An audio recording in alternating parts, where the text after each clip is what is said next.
Today we're diving into Sarah's career journey, a story of perseverance, networking, and self-discovery. From being unsure of her path in undergrad to landing her first job in New York City, Sarah shares how she built confidence, leveraged her connections, and ultimately found herself in her dream role at Reebok. But the journey didn't stop there. We'll also hear about navigating raising 3 kids and making 2 major moves, all while balancing ambition and family. Tune in to hear how Sarah's early hustle shaped the entrepreneur she is today and the lessons she's carrying forward into this next chapter. Let's get into it. If you're a multi-passionate hustler who loves squeezing the juice out of life and is always looking to get to the next level, then Share the Wealth is for you. Welcome. I'm Zeba. And I'm Sarah. We're 2 friends who just happen to live across the street from each other and share a deep passion for entrepreneurship and wellness. After meeting as neighbors, we quickly bonded over our similar journeys, starting out in Fortune 500 companies before diving headfirst into the world of entrepreneurship and opening fitness studios. Together, we bring unique perspectives to the table, combining years of experience in business, fitness, and personal growth. Join us and our incredible guests as we explore the realities of being ambitious women, navigating business, motherhood, wellness, and the many twists and turns life throws our way. So let's start sharing. Let's do it.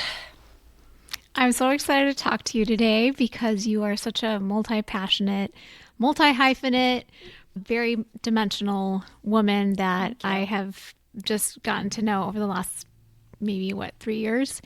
And today we want to learn all about where you are today, what brought you here.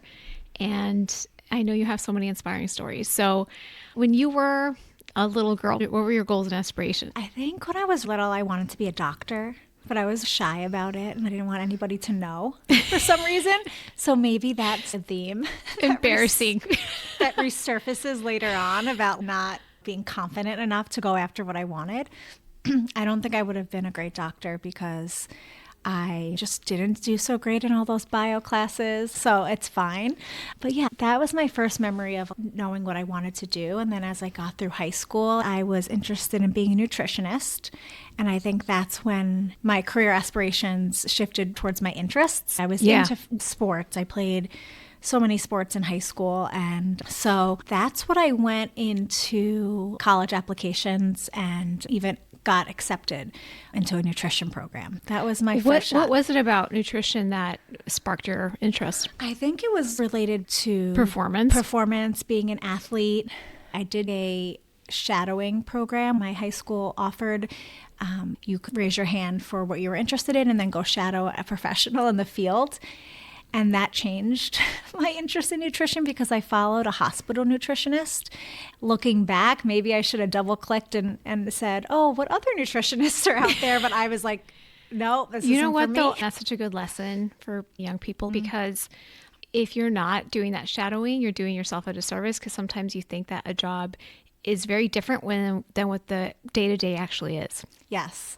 So I was thankful to find that out early on. I was a psych major for undergrad with the intention of going to grad school and getting my master's in whatever it might be. I looked at a few different programs, didn't ultimately end up happening. I was thinking I would go on and get my master's in social work and be a counselor. What was interesting to you?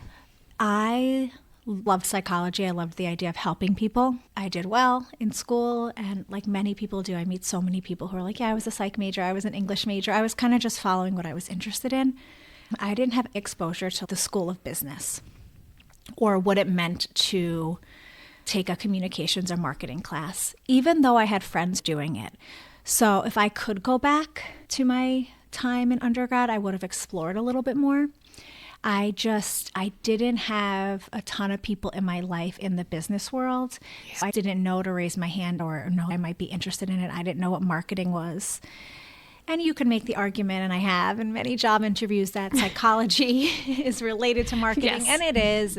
But I guess I was on the right track, but I wish I would have taken, one business class. It was really intimidating, and I thought it was all finance and accounting. Did your parents influence you at all in terms of what to study? No, not really. They were just generally very supportive in any choice I made. I did make a lot of good choices throughout high school in terms of getting the right grades. They trusted you. My mom worked in the school schools, so she had resources to pass over in terms of, guidance for applying to schools and teachers throughout my high school career. My dad owned his own business. Looking back, do you think seeing your dad own his own business persuaded you? I hadn't thought about that until more recently when I made that choice to start my own thing. I already had my entire life of somebody doing that, so maybe it wasn't as scary to me. Probably also not super appealing either, because I feel like when your parents do it, like not necessarily something you're like, oh, I want to do exactly what they're doing. My dad was, and it's something he's proud of, he was around a lot for games and concerts because he worked for himself. So there's pros and cons. But yeah, that didn't dawn on me until later on, right? If that had dawned on me earlier, again, back to like studying business and entrepreneurship, maybe I would have jumped on that bandwagon a little earlier. You're getting your degree in psychology. Did you have any internships that furthered your decisions after school? I did some typical requirements for the psych degree, research assistants. I leaned back into nutrition. I did a lot of research on eating disorders, and it's funny how it all came back to that. I found that really interesting. I think I did hit a wall, and it was I was too late down the path of being a psych major, and that's what I was going to do, and that's what I was, and it was too late to turn back, so I stuck with it. And no, I didn't have any internships. Like, again, this would have been another great idea, a great time to go shadow somebody who's actually working outside of the university setting. I guess it's hard to shadow a psychologist or therapist. Maybe that's why it never happened.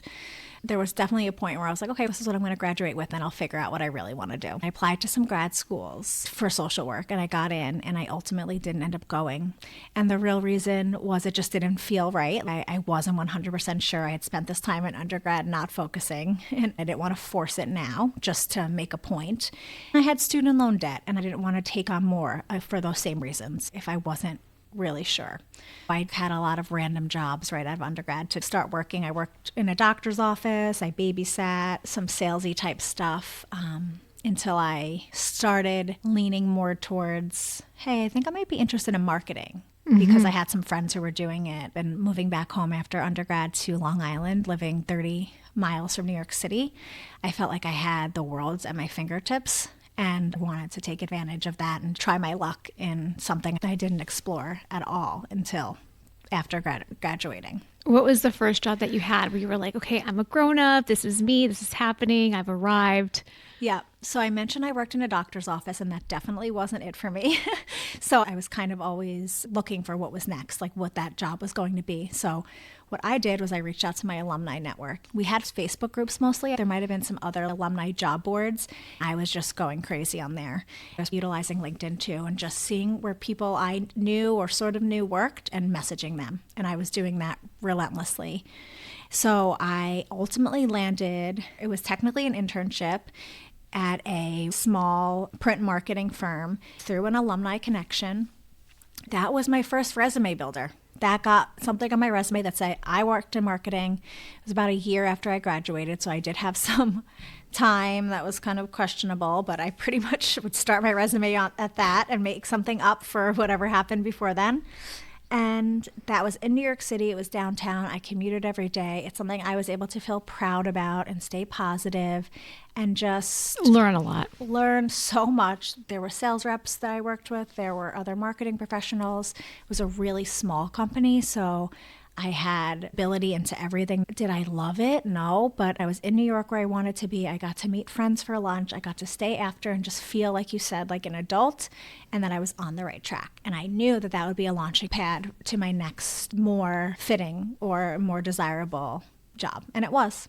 That's such an important point. You graduate with something completely different. I see a lot of my babysitters really stressed out about what am I going to major in? Like what, I have to have it all figured out, school, major. And I think what a lot of people don't realize is that college degrees a lot of times are about showing somebody that you can complete something, learn how to think, learn how to, actually commit.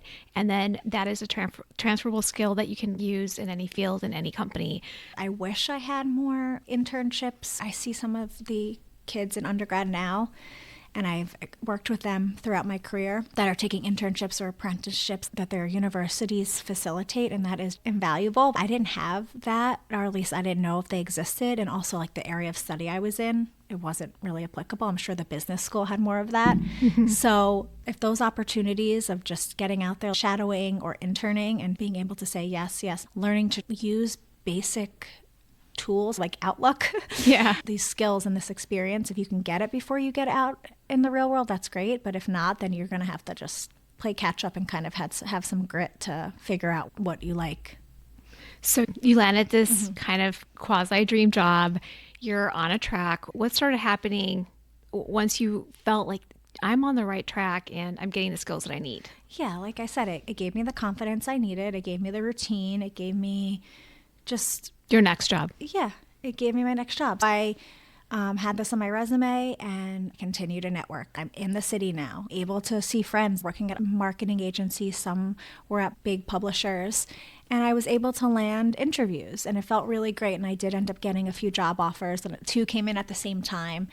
One was for a big publisher, and I was excited about it. It was very entry level, but again, I was still entry level. I wasn't, trying to level up just yet. You were trying to be VP.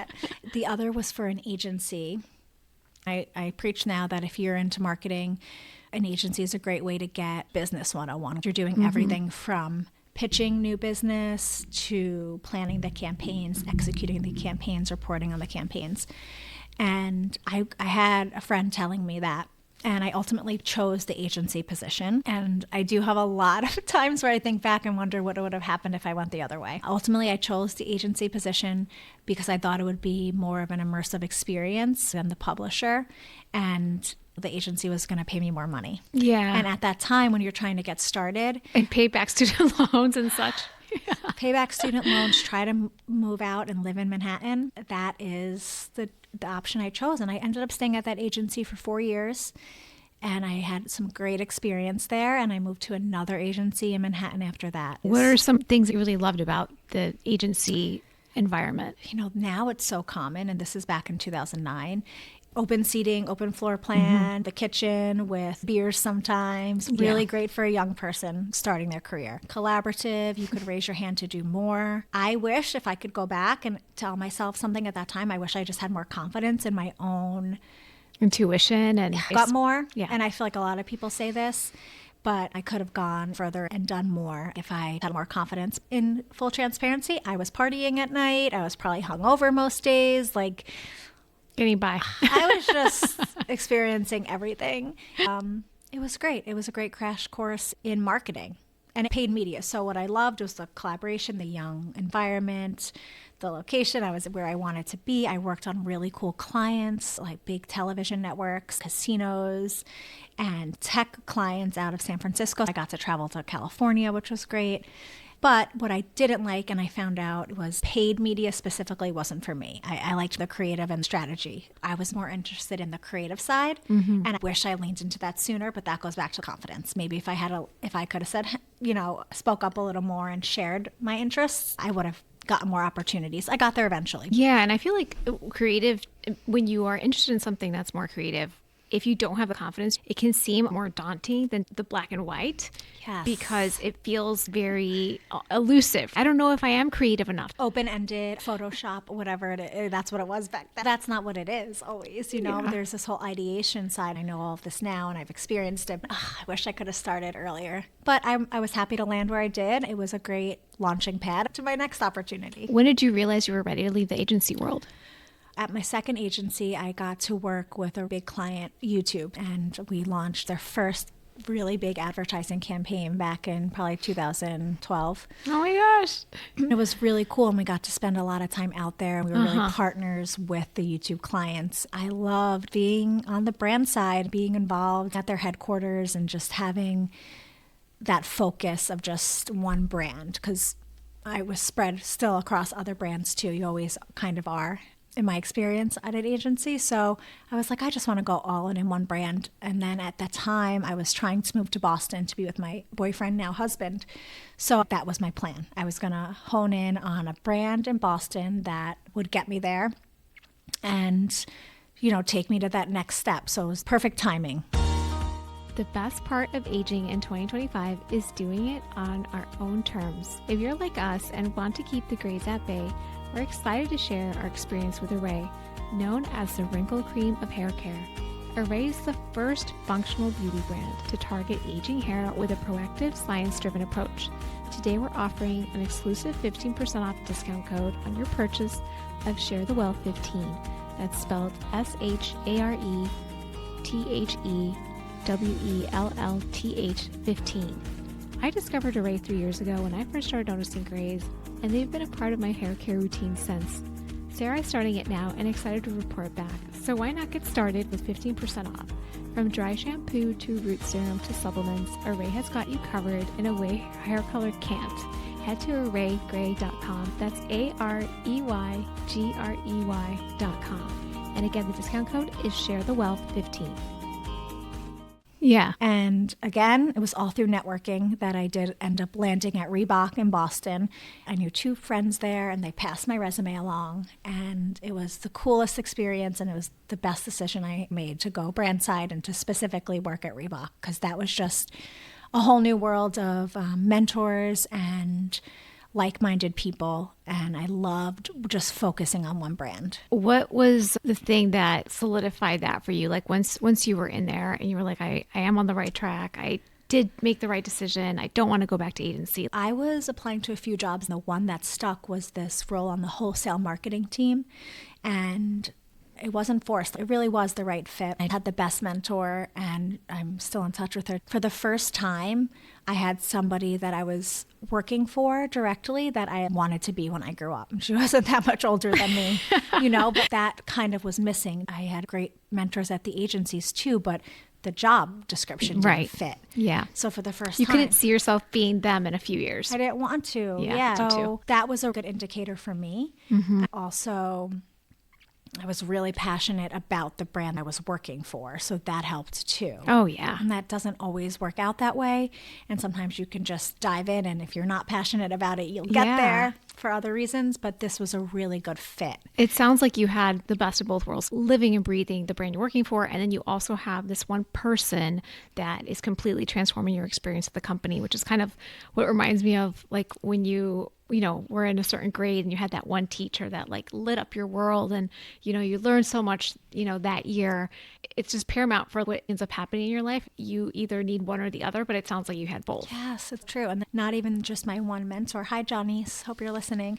But also every other person I met. And they're women too, which is important. Every person I met, whether peer or higher up, was just really inspiring to me.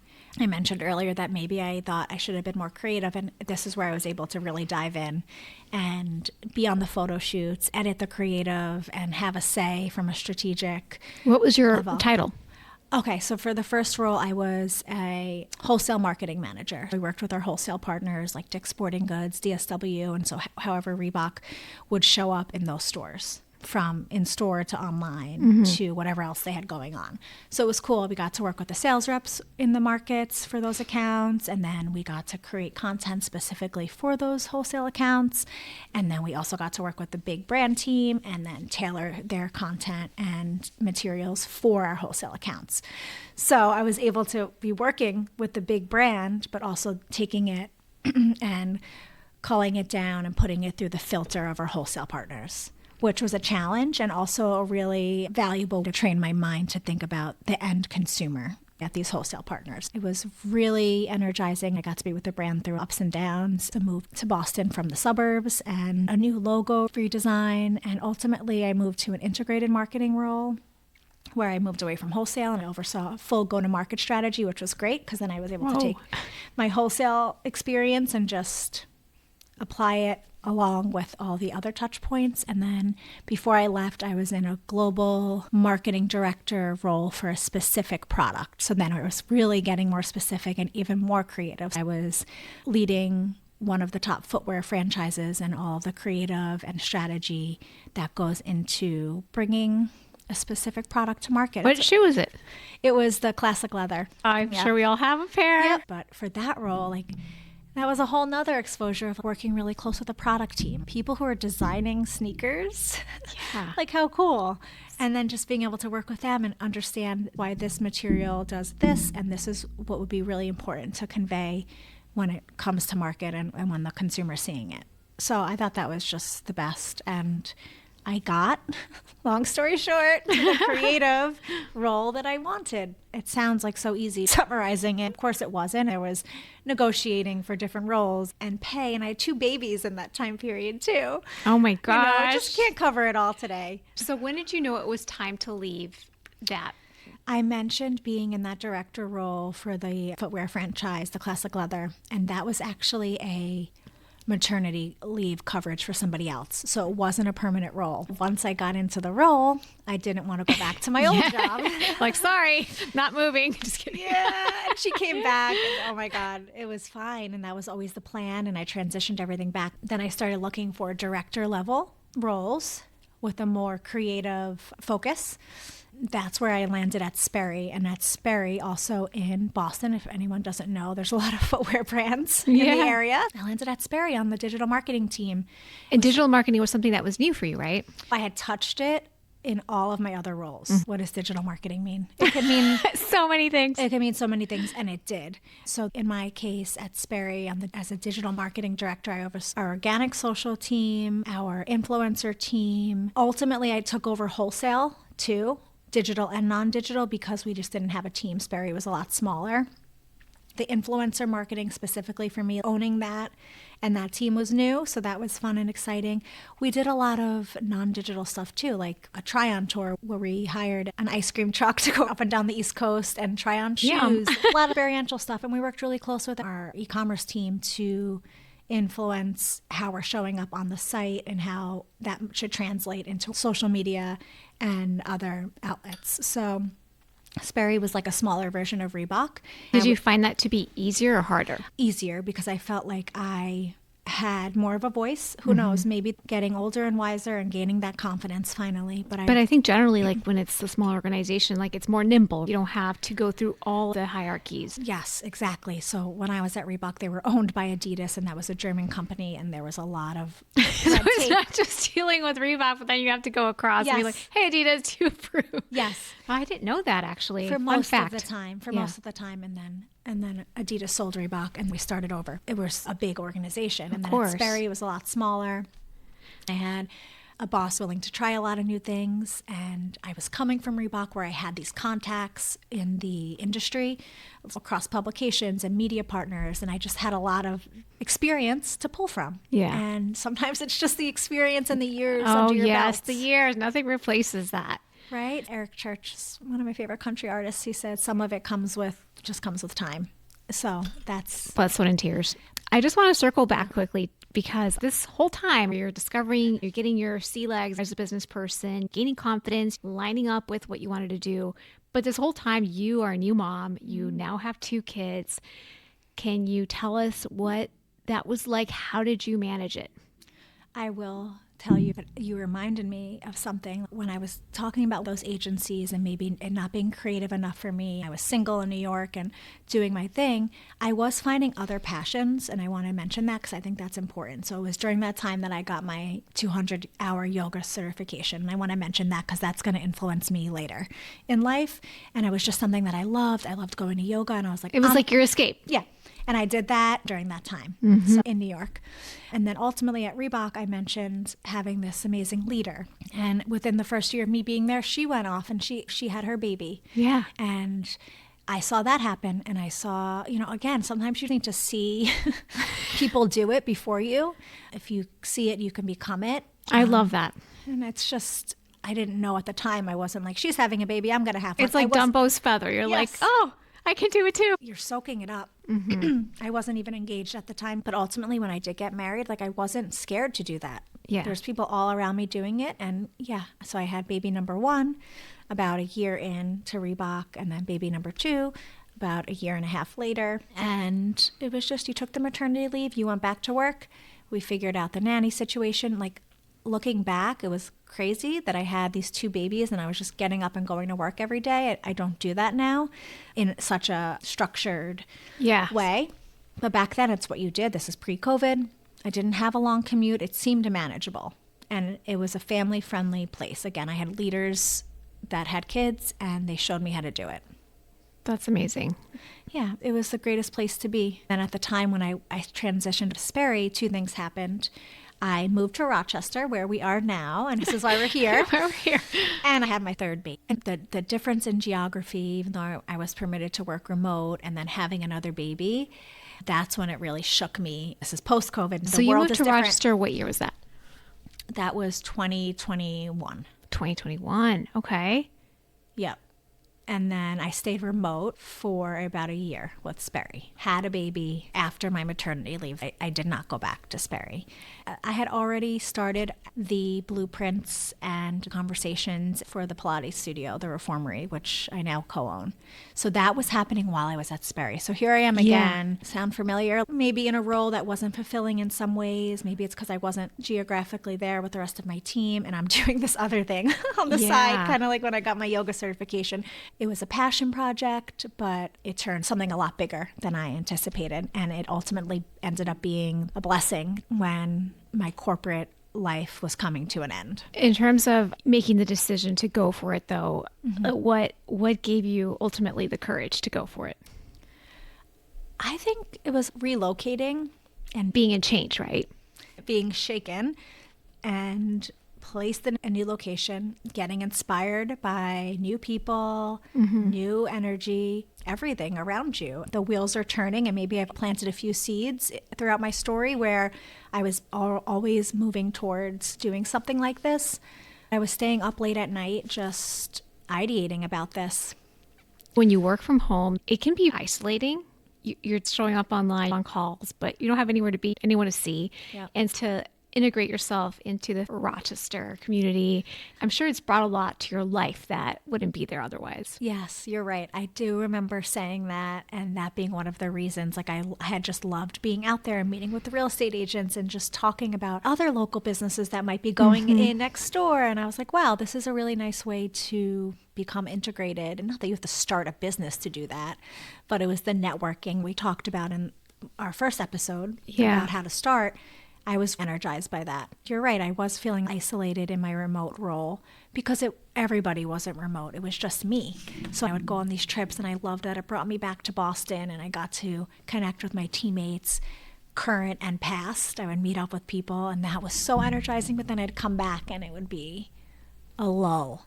And with the Reformery and starting that up, that was always positive, and that was always something that kept me energized. So that was a sign to do more of that. What helped you get over fears about going for it? When you start a business, there's always doubt. What am I thinking? What are people going to think? Can I do this? Am I qualified? Imposter syndrome. Having partners gave me confidence because we had each other. They brought expertise, and we were in it together. That's the biggest push for me, was having them and having them now. Because thinking back, I tried to do it without partners. Yeah. And it wasn't happening, whether it was imposter syndrome or I lacked expertise. Once I had my partners on board, we were full steam ahead. How did you meet them? I met them in Rochester, Pilates, and that's how I met my first partner. She brought our third partner on board, and we all had the same vision. I had been talking to her about my vision, and she said, I have the same idea. Let's do it. And so that helps too. It wasn't like trying to convince someone to partner with me. It was just a clear gap. And then once we were able to share what we were planning to do with other people, and you hear other people get excited and say yes, then that fans the flames. You mentioned your love of yoga like years prior. Why did you decide to go the Pilates route versus yoga? Good question. I had been out of practice with yoga for a little while, so I didn't feel like that would have been an easy transition for me. And I had been taking a lot of Pilates when I left Boston. Okay, so you were a Pilates princess. Yes, I was a Pilates princess, and I wanted to create here what I had been doing there. Everyone I met was interested in fitness and wellness, and I felt like it would work here. Ultimately, we ended up offering yoga at the Reformery for a little bit, but we thought Pilates would be more of a differentiator and honestly more of what I was looking for. I wanted to create something I could participate. Yeah. When you guys first got started, were there any setbacks or things that surprise you? I know that just in starting our podcast, we've had the latest setbacks. So I know ours, and we're happy to cover in a future episode if you want to start a podcast yourself, our learnings. But with a brick and mortar place where you're having customers come into your home, what were some setbacks or things that happened? Finding the right location was tough. Ultimately, we found it. And actually, within our own location, our first spot, we had to move because there were sound issues. Oh, I'm familiar with those. Nobody wants you in the building. Yep. So we moved within the building, which gave us an amazing opportunity for a bigger space, but it came at the hurdle of construction and just making that transition. Did you feel like a pressure now to fill the space? You were at capacity quickly with your first space, right? Yes. And we're like, this is great. We're at capacity. Cool. We have that confidence, but this is even bigger. We went from just having reformers to having reformers and a mat studio, which again was a choice, and we felt confident in our ability. But yes, there was a lot of stress about how many people can we fit in a class, how many classes do we have to have, and then also now we need front desk staff. Can we pay them? Yeah. Spoiler alert, Yay. it's fine. We figured it out. I always say it always seems impossible until it's done. We get all worked up about it. We stress about it, but we make it happen. And you're like, let's open another studio. you know, like we can do it. It's almost like having a baby. You're like, forget the trauma and all that. Yes. And you're like, oh, look at our beautiful 5-year-old. Keep going. It must be evolutionary. It is. You have amnesia. How has your definition of success evolved since becoming an entrepreneur? It really has changed, and it is something that I think with social media and seeing a lot of other people talk about this now, I have great perspective on it. You see you're not alone, but when you're in the corporate world, you've got metrics to hit, promotions, salary increases, and you feel proud. People tell you you did a good job. I thrived with being told I was doing great, working for yourself. No one's going to tell you that you're doing great. Fine. Once in a while, you get the feedback from a client that they love coming and it's changed their life. And it might not be every day, or it might not be set up for your quarterly review when you get to hear this feedback, but I would argue that when you do hear that, it hits even harder. Oh, yeah. And it kind of just even gives you more fuel to keep going. My definition of success has changed in that it's not necessarily numbers or salary related anymore, but how much I'm doing for like other the people. purpose. Yeah, it's like the purpose. And don't get me wrong, we're not doing this for free. We're making money, and those numbers are important. They're why you stay in business. We're not being la-di-da about it. We're watching those numbers. As long as those are good, Then you're allowed to pat yourself on. yeah, and you can pat yourself on the back. It's partially how has success changed, just becoming an entrepreneur, but also having children. For me, those things happened simultaneously. It gives me the freedom to make my own schedule and take care of things at home while executing my new job. But that's not always easy either, because you need these boundaries. And I haven't figured that out perfectly. And sometimes the boundaries are hard. You mentioned the pat on the back and how that's not there anymore. How do you motivate yourself? Like, what drives you? Because you're right, you're not meeting once a year with your supervisor to be told you're checking all the boxes. You have to find it within. I have 2 partners. We support each other. When you see success, whether from positive reviews or the numbers, that's great too, but it has to come from within. And I've had to find that through positive talk and proving to myself I can do it. You get that confidence boost from doing the thing day in and day out. But it's really been about restructuring my internal dialogue, which is crazy. And of course, my supportive partner. I'm talking about all of this like I'm just living this like entrepreneurial life. I have an amazing husband who told me I could do it every step of the way. He's the reason I got my MBA when we were in Boston. I did it because I saw him do it. And he's the reason why I felt confident to take the entrepreneurial leap, because he has done it. So I say I stay motivated through the support that I have and through my own internal positivity. Shout out, Rob. What would you tell your younger self? Let's call it 10. We'll go 10 and 20. How about that? I think it comes back to confidence for both ages. Right. When I'm 10, it's on the volleyball court or whatever sport I was playing and just throwing the elbows and being strong. When I'm older, it's speaking up in the professional setting, knowing I have what it takes within me just as much as the person next to me to raise my hand and contribute my ideas and go after what I'm interested in. So it's having the confidence to go after what you're interested in, even if it's creative and something you've never even seen anyone do. Why not try to pursue it? I think people are so much better at doing that these days because they could see it on the internet. Back then, it wasn't as prevalent. So yeah, it's funny you bring up the internet because it's like people always see it in such a toxic way and like so negative and the comparison. But in many ways, it's also showing you, hey, you know what? This person in a remote town in Germany who's 70 years old is a fashion icon. So like, go ahead. Why not you? Yep. Is there any lessons that you find yourself actively trying to share with your kids right now? Yes, I do try to instill that confidence in them. I share what I'm doing about the studio, how I own it, and I have partners. I just try to make sure they understand. And I'm not sneaking off. I'm telling them where I'm going and what I'm doing and why. I have 2 young girls, so I'm always trying to instill confidence in them. It's more back to what I thought I was lacking. You're strong, you're beautiful. I try to talk positively about myself in front of them and let them know that there's options, and there's more options that I've even exposed them to, but hopefully we'll get there as they grow. And to finish up the conversation and have our listeners get to know you a little bit more, we're going to do some this or that rapid fire questions. Sound good? Yep. Number 1, Taylor Swift or Beyonce? Taylor Swift. A Swiftie forever. Been a Swiftie since she launched Tim McGraw. Since before it was called Swifties? Yeah, it wasn't cool. It wasn't whatever. I love country music and Taylor Swift forever. Coffee or tea? Coffee for sure. Never liked tea. I want to like tea because I feel like I should, but it's always coffee. Daytime or nighttime? Daytime. Too strict now about going to sleep. I don't do anything at night, so daytime. Live theater or movie? Theater for sure. I wish I went to more. Book or audio? Audio. Yeah, it's just more efficient. Yes, you have your free hands. Yes. Ballet flats or stilettos? Ballet flats for sure. Comfort. Pilates or yoga, but I think I know the answer. It's Pilates. It's Pilates. City or country? Country. I feel like we have a good mix of both in Rochester, which is a surprise. But yeah, country. Yes. Shout out Rochester. Hello.